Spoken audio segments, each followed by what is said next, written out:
Þó gallabuxur eigi uppruna sinn að rekja til Ítalíu voru þær fyrst fjöldaframleiddar af Þjóðverja í Bandaríkjunum og eru ein skýrasta táknmynd Bandaríkjanna, alveg eins og eplabaga og hvítrimlagirðing sem reyndar koma frá Ítalíu og Bretlandi. Málið að Bandaríkin hafa alltaf verið bræðslupottur ólíkra menningarheima.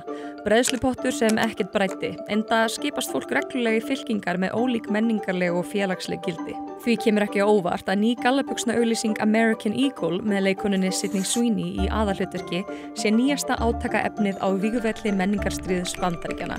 Auglýsingin hefur allt sem þarf til að skipa fólki í fylkingar, tvíræðni, kynferði og pólitík. Umræðan byrja á myndbandi sem American Eagle, bandarískt fatamerki með nafn sem skírskotun í aðra bandaríska táknmynd, birti á Facebook síðu sinni.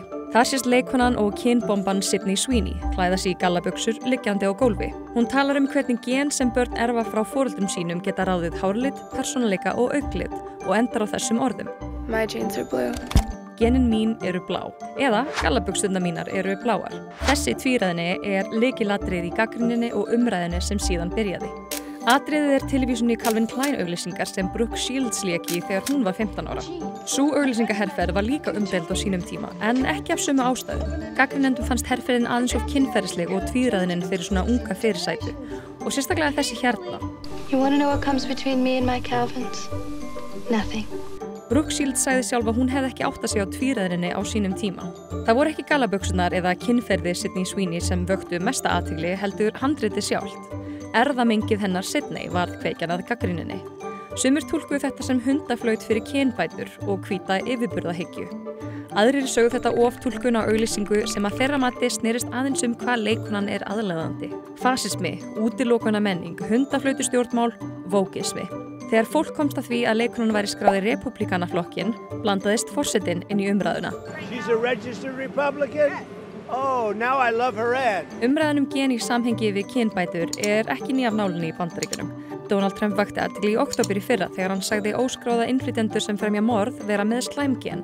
Og þegar hann kallaði yfir hóp stuðningsmanna sína í Minnesota árið 2020 að þeir væri með góð gen. Hvað stendur eftir? Já, auglýsingin hefur borið gríðarlegan árangur.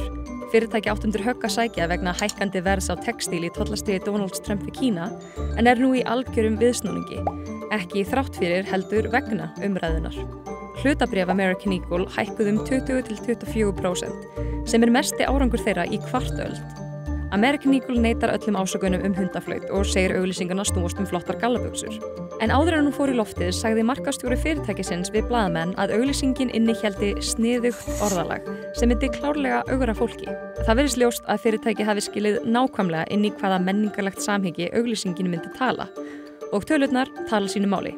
Auglýsingin sló í gegn, hvort sem fólki líkaði það betur eða verr.